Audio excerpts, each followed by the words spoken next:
सरपंच संतोष देशमुख यांच्या हत्येला आज 4 दिवस पूर्ण होत आहेत. त्यातील 4 आरोपींना अटक करण्यात आली, तर 3 आरोपी अद्याप फरारच आहेत. त्याच अनुषंगानं काल मूक मोर्चाचं देखील आयोजन करण्यात आलेलं होतं. अंजली दमनिया त्या देखील या मोर्चात सहभागी झाल्या होत्या. त्यांनी आंदोलनही केलं होतं, ठिय्या आंदोलन केलं होतं. माझ्यासोबत अंजली दमनिया आहेत. 20 दिवस होत आहेत, 4 आरोपी अटक आहेत, 3 अद्याप फरार आहेत. तुमचं काही बोलणं झालं इथल्या पोलिसांशी, वरिष्ठांशी? माझं SP नवनीत कवत यांच्याशी रेग्युलरली बोलणं होत होतं गेले 5-6 दिवस. आणि माझ्याकडे जी जी माहिती यायची ती मी त्यांच्याकडे ताबडतोब पाठवायचे. परवा रात्री मला जवळजवळ 11च्या सुमारास एक फोन कॉल आला होता आणि त्या फोन कॉलमध्ये असं म्हणण्यात आलं की ताई, ते पुढचे जे बाकीचे 3 आरोपी आहेत ते मिळणार नाहीत, कारण त्यांचं मर्डर झालेलं आहे. 5 मिनटं तर खरंच सुचलंच नाही की चाललंय काय, कोण बोलतंय आणि काय बोलतंय. तर तो एक व्हॉइस मेसेज होते. पहिले 2 छोटे छोटे अगदी 3-4 सेकंदाचे असे व्हॉइस मेसेजेस होते आणि हे मी वाचल्याबरोबर ते डिलीट करण्यात आले. आणि मग मला कळलं नाही की आता मी SPंना काय माहिती पाठवू. पण मी व्हॉट असं त्याच्यावर क्वेश्चन मार्क लिहिल्यावर त्यांनी आणि 2 व्हॉइस मेसेज पाठवले. पण मी ते न उघडता आधी ते SPंना फॉरवर्ड केले आणि मग ते उघडले आणि ऐकले. तर त्याच्यात असं लिहिलं होतं की ते बसवेश्वर कल्याणमध्ये 3 प्रेतं सापडली आहेत आणि ती माहिती अजून पक्की नाही, तर सध्या काही आउट करू नका, असं काहीतरी त्याच्यातला हे होता मतितार्थ. पण कुठेतरी अतिशय घाबरून जायला झालं. मी हदरले आणि SPंना फोन करून सांगितलं की बाबा, अशी अशी माहिती माझ्याकडे आली आहे, याची चौकशी करणं आणि तिथे जाऊन खरंच ही प्रेतं सापडली आहेत की नाही, तर हे अपेक्षित आहे SPंकडनं. म्हणून मी ती माहिती त्यांना परवा रात्रीच पाठवली. काल मी त्यांना सकाळी विचारलं तेव्हा त्यांनी म्हणाले की कन्फर्मेशन अजून नाहीये. खरं तर इथून तिथे जायला 2-3 तासाच्या वर काही वेळ काळ लागला नसता. तर ही सगळी माहिती त्यांनी पथक पाठवून काढली की नाही, घेतली की नाही, मला आत्ताच्या घटकेला कल्पना नाहीये. पोलीस यामध्ये काही बीड पोलीस दिरंगाई करतात असं म्हणायचं आहे तुम्हाला? दिरंगाई करतात की नाही हे त्यांनी ठरवावं, जनतेने ठरवावं. पण काम करत नाहीयेत योग्य दिशेने हे मात्र नक्की. कारण कोणीही दुसरं जर असतं तर तिथे पथक पाठवून तिथली सगळी चौकशी करून पिंजून सगळी माहिती घेतली असती आणि ती जनतेपुढे प्रेस रिलीज मध्ये दिली असती. कारण 2-3 दिवस झाले मी SPंना हीच विनंती करते की तुम्ही जे तुमचे फाइंडिंग्स आहेत ते तुम्ही जनतेपुढे आणा. लोकांना कळणं गरजेचं आहे, कारण हा एवढी मोठी घटना घडली आहे आणि त्याच्यातली माहिती जनतेपुढे रोज अगदी एक प्रेस नोट तुमच्याकडनं गेली पाहिजे. पण परवा मला SP म्हणाले आता माझ्याकडे तो तपास उरलेलाच नाहीये आणि ते आता CID कडे दिलाय, त्यामुळे माझ्याकडे ते तसं राहत नाहीये. पण मग CIDने तरी रोज जी चौकशी होतीये त्याचा जे फाइंडिंग्स आहेत ते तरी लोकांपर्यंत आणायला हवे. मात्र एवढी माहिती देऊन देखील तुम्हाला पोलीस अधीक्षक कार्यालयातून एक पत्र आलेलं आहे की आम्हाला पुरावा द्या. काय पत्र आहे तो? क्राईम ब्रांचकडनं मला काल रात्री एक पत्र आलंय की बाबा तुम्ही बसवेश्वर कल्याणमध्ये 3 प्रेतं सापडली आहेत अशी जी माहिती ज्या काही माध्यमांना दिली त्याचे डिटेल्स आम्हाला देण्यात यावे, असं त्या क्राईम ब्रांचकडनं पत्र आहे. तर खरं तर मी ही माहिती परवाच रात्री SPंकडे दिली आहे. कदाचित हे क्राईम ब्रांचला माहिती नसेल म्हणून ते पत्र आलंय मला. पण ही पत्र मी अगदी त्यांना पुन्हा हवे असतील ते सगळे डिटेल्स पाठवायला अगदी एका पायावर तयार आहे. काल एवढा मोठा मूक मोर्चा झाला, तुम्ही देखील आरोप करता की या मूक मोर्चामध्ये कुठेतरी राजकीय झालर होतं, हे कसं आहे की मला वाटतं शरद पवार, जितेंद्र आव्हाड, सुरेश धस हे सगळे आधी एका पक्षात होते, ज्या पक्षात धनंजय मुंडे होते. तर धनंजय मुंडे काय आहेत, कसं त्यांचा सगळा थाट असतो, कसे ते दहशत पसरवतात, वाल्मिक कराड कोण आहे हे त्यांना माहिती आहे. फक्त ते आज विरोधी पक्षात आहेत म्हणून त्यांच्यावर जोड उठवणं आणि तिथे मोर्चे करणं हे कितपत योग्य आहे? इतके वर्ष तो माणूस तुमच्याच पक्षात होता, तोपर्यंत सुचिरभूत होता का, हा पहिला प्रश्न. आणि काल जे झालं मोर्चात, म्हणजे लोकांना काही अशा कमेंट्स करून तिथे लोकांना उकसवून आणि बऱ्याचदा लोक हसत देखील होते. हे काही इतक्या गंभीर घटनेला शोभेचं नव्हतं. तिथे जी आक्रमकता त्यांनी भाषणात दाखवली ती खरं तर त्यांनी रोडवर दाखवली असती तर जास्त बरं पडलं असतं. मला कुठेतरी असं वाटलं की त्याला राजकीय झालरही नक्कीच होती. मग कालचा मोर्चा देशमुख कुटुंबियांना न्याय देण्यासाठी होता की स्वतःच्या राजकीय करिअरसाठी होता? राजकीय कार्यासाठी होत आहे तर नक्कीच दिसतंय, कारण ते जर छोटे झाले तर आम्ही मोठे होऊ. आत्ताच्या घटकेला मला कोणी सांगावं की सुरेश धस अतिशय चांगले सद्ग्रस्त आहेत का संदीप क्षीरसागर सद्ग्रस्त आहेत, ही कोण आहेत माणसं आणि कोणाविरुद्ध बोलतायत. तर कुठेतरी हे सगळं राजकीय ड्रामा चाललं होता, म्हणूनच मी त्याच्यात बिलकुल भाग घेतला नाही आणि त्याच्या मागे आम्ही ठिय्या आंदोलन केलं. लोकांकडनं सगळे आम्हाला कित्येक लोक येऊन भेटली, प्रत्येकाने आपापले डिटेल्स दिले आणि त्याच्यावर आज जाऊन तपास करून मी येत्या रोज सकाळ दुपार संध्याकाळ आता त्याच्यावर खुलासे करणार आहे. सुरेश धस प्राजक्ता माळी जी अभिनेत्री आहे त्यांच्याबद्दल अपशब्द त्यांनी वापरला असा आरोप प्राजक्ता माळी यांनी केला होता. त्यांनी काल पत्रकार परिषदेत हा मोठा आरोप केलाय आणि महिला आयोगाकडे ते तक्रारही करतं असं बोलतात. या दोघांच्या या भूमिकेकडे कसं पाहता? नाही, खरं मला नेहमीच हे वाटतं की हे जितकी राजकीय मंडळी आहे ना, ही महिलांबद्दल अतिशय निंदनीय असं वक्तव्य करतात ते. आणि एकदा नाही, हे अनेक वेळा आपण बघितले. तर हे कुठेतरी थांबण्यासाठी काहीतरी डायरेक्टिव्ह यावे, कारण आमदार आहेत त्यांनी त्यांच्या पदाला शोभेल असं वक्तव्य केलं पाहिजे. ते होताना दिसत नाही. त्याला वाटेल ते म्हणायचं, त्याला दुखवायचं. प्राजक्ता माळी तिने काल जी प्रेस कॉन्फरन्स घेतली, अतिशय योग्य भूमिका आहे तिची. आहेत कोण आहे सुरेश धस त्यांच्या विरुद्ध वाटेल ते बोलणारे, आणि त्यांचं नाव तिथे घेण्याची गरजच काय होती. तर हे सगळं आता थांबलं पाहिजे. पण ते डायरेक्टिव्ह जोपर्यंत सरकारकडनं येत नाहीत की कुठल्याही आमदाराने पद सोडून किंवा त्याची हे सोडून गरिमा सोडून बोललं नाही पाहिजे, असे डायरेक्टिव्ह क्लिअर इश्यू केले गेले पाहिजेत. म्हणजे प्राजक्ता माळी यांना एक महिला म्हणून तुम्ही समर्थन देताय, त्या उद्या तक्रार करतायत महिला आयोगाकडे, तुम्ही पण त्या तक्रारीला अनुसरून त्यांना मदत करता? नाही, मदत तर नक्कीच करेन, प्रत्येक महिलेची करेन ज्यांच्या विरुद्ध असे जे बोललंय आज सुरेश धसांनी. आता त्याच्यात त्यांचं असं म्हणणं आहे की मी चुकीचं काहीच बोललो नाहीये, पण मग त्यांचे नाव घेण्याची गरजच काय होती तुम्हाला? तर त्यांची जी महिला आयोगाकडे तक्रार गेली तर मी त्याचं पूर्ण समर्थन करेन, एवढं नक्की. काल आणखीन एक हाय व्होल्टेज ड्रामा इथं पाहायला मिळाला बीडमध्ये.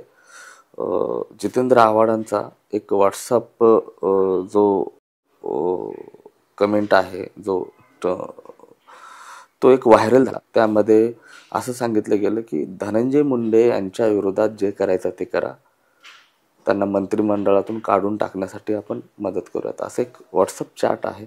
त्यानंतर ते शिवाजीनगर पोलिसात जाऊन त्यांनी तक्रार पण दिली. कसं आहे की जितेंद्र आव्हाड जे म्हणाले, जर ती व्हॉट्सअप चॅट जर खरी असेल तर त्याच्यात दोन गोष्टी म्हणायच्या आहेत मला. एक म्हणजे तुम्ही म्हणालात तसं ते म्हणाले नाहीत.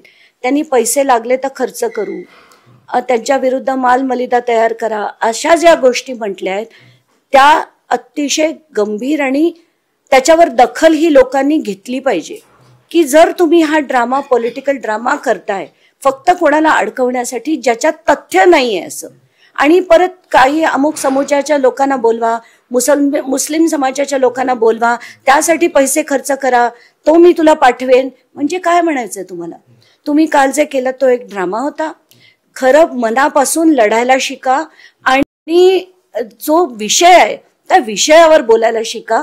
मला कुठेतरी त्यांचं काल जे सगळंच गेले काही दिवस मी बघतेय, त्यांच्या विरुद्ध धनंजय मुंडेंनी सभा घेतली होती म्हणून त्या द्वेषापोटी ते करतायत असं कुठेतरी वाटायला लागले. धनंजय मुंडे यांना अडचणीत आणण्यासाठी हे राजकारण केलं जातं असं म्हणा नाही. ते फक्त मी जितेंद्र आव्हाड आणि धनंजय मुंडे यांच्यातल्या भाषणाबद्दल बोलतेय किंवा यांच्यातल्या वादाबद्दल बोलतेय. बाकी सगळी लोक जी तिथे अनेक जी लोक आली होती, नागरिक आले होते, वारकरी आले होते, ते सगळे मनापासून आले होते. पण ही जी राजकीय मंडळी आहेत, मग ते संदीप क्षीरसागर असो किंवा जितेंद्र आव्हाड, सुरेश धस सारखी लोक असो, ते फक्त आपल्या द्वेषापोटी तिथे आले होते, याच्यात दुसरं काहीच नाहीच आहे. रेणापूर मध्ये एक मोठा मोर्चा झाला 27 तारखेला. तिथल्याही नागरिकांनी एक आक्रोश केला की मुंडे भावंडांचं मंत्रिपद थोड्या वेळासाठी किंवा मंत्रिपदावरून त्यांना बाजूला ठेवावं याची चौकशी करा. धनंजय मुंडे यांनी मंत्रिपदाची शपथ घ्यायला नको होती. जेव्हा अजित पवार मसाजोग इथे गेले होते, ग्रामस्थांनी त्यांना सांगितलं होतं की कुठच्याही प्रकारे यांना मंत्रिपद देण्यात येऊ नये. इतकं जर लोक ठासून सांगत होती तरी तुम्ही त्यांना मंत्री केलं, ही पहिली चूक. आता असा मंत्री तिथे जाऊन विधानसभेत जाऊन आपल्यासाठी माझ्या तुमच्यासाठी कायदे जर बनवणार असेल तर मला ते मान्य नाही, म्हणून धनंजय मुंडे यांचा राजीनामा घेणं गरजेचं आहे. आणि हे दोघंही बहीण भावंड हे दोघंही वाल्मिक कराडना अगदी व्यवस्थित ओळखतात, त्यांचे खूप खूप खूप वर्षांचे संबंध देखील आहेत, म्हणून त्यांनी ही चौकशी पूर्ण होईपर्यंत त्यांच्या पदाचा राजीनामा देऊन बाहेर निघालं पाहिजे. आणि त्याच्यानंतरच या दोन्ही बहीण भावांना परत मंत्रिपद जर काही निष्पन्न झालं नाही तर देण्यात यावं. पण आताच्या घटकेला या दोघांनाही मंत्रिपद देणं, त्याचा राजीनामा देणं अत्यंत गरजेचं आहे. संतोष देशमुखांची जी हत्या आहे ते दुर्दैवीच आहे. प्रत्येक पुढारी नेते याच्यावर आवाज उठवतात. मात्र बीड जिल्हा हा पॉलिटिकल हब आहे, त्यामुळे इतर जे बीडमध्ये येणारे जे नेते पुढारी आहेत ते स्वतःच्या स्वार्थासाठी प्रसिद्धीसाठी येतात असा आरोप देखील होतो. नाही, मला तर क्लिअर कट म्हणूनच मी म्हटलं की कालच्या मोर्चात मी भाग का घेतला नाही, कारण ही जी सगळी आलेली राजकीय मंडळी होती त्याच्यात 1-2 अपवाद होते, ते सोडून सगळी मंडळी ही फक्त राजकीय पोळी भाजण्यासाठी चालली होती. त्यांनी त्यांच्याबरोबर जाणं किंवा त्यांच्याबरोबर स्टेज शेअर करणं हे मला कतही पसंत नाही, म्हणून मी त्या स्टेजवर देखील गेले नाही. तुम्ही आजपासून एक आंदोलन उभं करता येतं, आंदोलनाची रूपरेषा काय असेल? हे एक थोडंसं वेगळ्या प्रकारचं आंदोलन करणार आहे आम्ही. आतापर्यंत ठिय्या आंदोलन म्हणजे काय, तिथे बसून राहणं सकाळपासून रात्रीपर्यंत आणि दबाव करणं. काल आम्ही जेव्हा तिथे बसलो होतो तेव्हा अनेक लोक येऊन आम्हाला भेटली बीडची आणि अनेक गंभीर विषय आमच्यापर्यंत पोहोचवलेत, वाल्मिक कराड यांचे, धनंजय मुंडे यांचे. तर आता हे सगळे मुद्दे तिथे जाऊन जाऊन आम्ही चौकशी करून सकाळ दुपार संध्याकाळ एक खुलासे आता यांच्या विरुद्ध, या दोघांविरुद्ध आम्ही करणार आहे. ते करण्यासाठी आम्ही प्रत्येक ठिकाणी जाऊन चौकशी करून त्याची माहिती घेऊन मगच हे खुलासे करणार आहे. तर आतापर्यंत यांना या सगळ्या प्रकाराची सवय नसेल, पण ती त्यांना आता सवय घ्यावी लागेल. आणि जोपर्यंत वाल्मिक कराड यांची अटक होत नाही, धनंजय मुंडे यांना त्या मंत्रिपदाचा राजीनामा द्यायला लागत नाही, तोपर्यंत आमचं असंच आंदोलन सुरू राहणार. राज्यामध्ये फोटोवरनं एक राजकारण चाललं जातं की एखाद्याचा फोटो एका राजकारणासोबत असतो, तो फोटो मधला व्यक्ती आरोपी होतो आणि त्याला ट्रोल केलं जातं. वाल्मिक कराडांचे फोटो शरद पवारांपासून तर सगळ्याच मंत्र्यांपर्यंत आहेत. कसं बघतो? हे मी गेले 3-4 दिवस हेच म्हणते की शरद पवार तिथे येत आहेत, ठीक आहे, पण शरद पवार, सुप्रिया सुळे, रोहित पवार, जितेंद्र फडणवीस या सगळ्यांबरोबर जेव्हा आपण कराडांचे फोटो बघतो तेव्हा हे त्याच्यावर खरंच गांभीर्याने न्याय करतील का, चौकशी खरोखर होईल का, असे प्रश्न मनात पडतात. पण वाल्मिक कराड ही व्यक्ती कशी आहे, त्यांच्यावर किती गुन्हे दाखल आहेत याची अख्खी जेव्हा मी लिस्ट काढली तर त्यांच्यावर 10 FIR फक्त परळीत आहेत आणि त्याच्यावर 23 सेक्शन्स 23 सेक्शन्स आहेत आणि 23 सेक्शन्स 2-3 वेळा लागलेले आहेत. म्हणजे एकूण 45 वेळा सेक्शन जर लागलेला माणूस असेल तर तो निष्पाप असेल का? आणि जर नाहीये, फक्त परळीतलं मी बोलते FIR मध्ये, तर तेवढे जर त्यांच्यावर गुन्हे असतील तर हा माणूस निष्पाप आहे का? आणि ते काय करतात, कशी दहशत त्यांचे ते कैलाश फड आणि इतर लोक करतायत, त्याचे अनेक व्हिडिओ बाहेर आलेत. इलेक्शनच्या काळात कसं रिगिंग झालं याचेही अनेक व्हिडिओ बाहेर आलेत. तर ही माणसं काय आहेत हे लोकांना कळतंय. तुमच्या ट्विट नंतर कैलास फड यांच्यावर गुन्हाही दाखल झाला, त्यांना अटकही करण्यात आली, मात्र कोर्टाने त्यांना जामीन मंजूर केला. मला तर त्याच्यावरच पोलिसांनी अपीलमध्ये जायला हवं असा मेसेज मी एसपींना त्या दिवशी पाठवला. 24 तासात याला मिळालं. आणि का तर ते म्हणतात की त्यांनी ते फायरिंग केलं ते कोणाला लागण्यासाठी नाही, पण मग कशासाठी केलं बाबा? शो ऑफ करण्यासाठी. आणि त्यांची सगळे पुत्र हे म्हणजे त्याच्यातला श्री जो आहे त्याच्या पण कमरेला जेव्हा पिस्तूल होतं, मी त्याचं लिस्टमध्ये नाव बघितलं, अधिकृत लिस्टमध्ये त्याचं नाव नाही, मग त्याच्याकडे पिस्तूल कुठून आलं? आणि असे अनेक त्यांचे समर्थक आहेत ज्यांच्याकडे पिस्तूल आली आहेत, त्याचे फोटो ते डिस्प्ले करतात.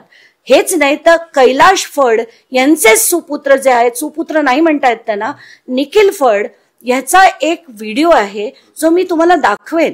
त्याच्यात अगदी तो रील बनवून सांगतो की मी बॉस आहे, काय अमुक तमुक आहे, नीट वागावं माणसाने, नाही तर ठिशक्याव असं करतो. तुम्ही काय करताय? हे जर व्हिडिओज आहेत, हे सगळे न्यायालयाला दाखवून त्यांचं लायसन्सही रद्द झालं पाहिजे आणि त्यांच्यावर कारवाई देखील झाली पाहिजे. मात्र बीड पोलीस अधीक्षक नवनीत कावंत यांनी एक नुकताच आदेश काढलाय, ज्यांच्याकडे असे कोणाचे फोटो वगैरे तुमचे फेसबुकला ठेवलाय तो लवकरात लवकर डिलीट करा, फोटो डिलीट करा, नाहीतर तुमच्यावर कारवाई केली जाईल. मला तर गंमतच वाटते कावत यांची, कारण असं त्यांनी केलंय हे मला माहीत नव्हतं. माहिती असतं तर मी त्यांना तेव्हाच फोन करून अक्षरशः म्हणजे ओरडले देखील असते. कारण डिलीट करा हे पोलिसांनी सांगावं का, त्याच्याकडे त्याचा परवाना आहे की नाही आणि त्याच्यावर ऍक्शन घ्यायला हवी होती खरं तर त्यांनी. आणि उलट ते जर लोकांना डिलीट करायला सांगत असतील, हास्यास्पद आहे. सोशल माध्यमात दहशत होईल, त्यामुळे असं काही करू नका. त्यामुळे तुमचे काही जुने फोटोज असतील किंवा सोशल मीडियात गॅलरीत काही तुमचे व्हिडिओ असतील ते डिलीट करा, अन्यथा तुमच्यावर फौजदारी कारवाई केली जाईल असं बोलतो. नाही, सोशल मीडियावर एखादा माणूस फोटो का टाकतो? बंदुकी सकट किंवा फायरिंग करताना, हवेत फायरिंग करताना फोटो का टाकतो? त्याला काही गंमत म्हणून तो करतो का त्याला त्याचा दबदबा बनवण्यासाठी तो करतो? तर नवनीत कावत यांच्याकडनं मला ही अपेक्षा नव्हती. मला वाटलं ते एक सिरियस ऑफिसर आहेत आणि सिरियस चौकशी करतील. खरं तर ते टेक्स सॅव्ही आहेत असं मी ऐकलंय, आणि जर टेक्स सॅव्ही असते तर असे सगळे फोटो सोशल मीडियावरनं त्यांनी जमा करून त्यांच्यावर कारवाई करणं अपेक्षित होतं. पण तसं न करता जर ते उलटं करत असतील, त्यांना डिलीट करण्याचं जर आवाहन करत असतील, तर हे अतिशय चुकीचं काम त्यांनी केलंय. तुमच्या व्हॉइस मेसेजनुसार, आलेल्या व्हॉइस मेसेजनुसार बसवेश्वर कल्याणमधला जो 3 डेथ बॉडीज तुम्ही सांगताय, जर प्रशासनानं तुमच्यासोबत जर येण्याची तयारी दर्शवली, पोलीस प्रशासनानं पथक जर सोबत दिलं, तर तुम्ही ते कर्नाटक सीमा भागामध्ये जाऊन याची पाहणी करून किंवा माहिती संकलित करण्याचा प्रयत्न कराल? मी स्वतः आज सकाळी हाच विचार करत होते की खरंच आपण तिथे जाऊन आपण स्वतः चौकशी करूया का. कारण 2 दिवस झालेत, परवा रात्री मी माहिती एसपींना दिली आहे आणि आजपर्यंत त्यांचं क्लॅरिफिकेशन काहीच आलेलं नाहीये की तसं तिथे काही घटना घडली आहे का नाही घडली आहे, असं काहीच सांगण्यात आलं नाहीये. मला तर खरंच वाटत होतं मीच स्वतः तिथे जाऊन चौकशी करून जनतेपुढे हे आणायला पाहिजे. आता तुमचं आंदोलन किती वाजल्यापासून सुरू होईल आणि कुठं सुरू होईल? आम्ही 10:30च्या आसपास कलेक्टर कार्यालयात पोहोचणार आहे, कारण त्याच्या आधी काही लोक मला भेटून माहिती देणार आहेत. त्यानंतर आम्ही तिथे बसून सगळ्यांकडनं डेटा जमा करणार. एक एक व्यक्ती ज्यांना वाल्मिक कराडेने छळलाय त्यांच्याकडनं तो डेटा घेऊन आम्ही एक एक खुलासे आता त्यांच्या विरुद्ध करायला सुरुवात करणार. लगेच आंदोलन किती वाजता सुरू करणार? ठिय्या आंदोलन 10:30 वाजता कलेक्टर कार्यालयाच्या बाहेर सुरू करणार. नक्कीच ह्या होत्या अंजली दमानिया. बीडमध्ये ते आले. आजचा त्यांचा दुसरा दिवस आहे. जोपर्यंत आरोपींना अटक होणार नाही तोपर्यंत माझा हा आंदोलन सुरूच होईल. एवढंच नाही तर बसवेश्वर कल्याण म्हणजेच तो बसव कल्याण आहे, बिदर जिल्ह्यातला तो भाग येतोय आणि महाराष्ट्र कर्नाटक सीमेवरला जरी असला तर बीडपासून केवळ 240 किलोमीटरचं त्याचा अंतर आहे. जर पोलिसांनी सहकार्य केलं माझ्यासोबत येण्याचा, जर त्यांनी येण्यासाठी पथक जर दिलं तर मी सुद्धा पोलिसांना सहकार्य म्हणून त्या ठिकाणी जाऊन चौकशी करेन, माहिती घेईन असंही त्या सांगतात. कॅमेरा पर्सन अभिजित पिसेसह मी महेंद्र कुमार मुधोळकर, TV9 मराठी, बीड.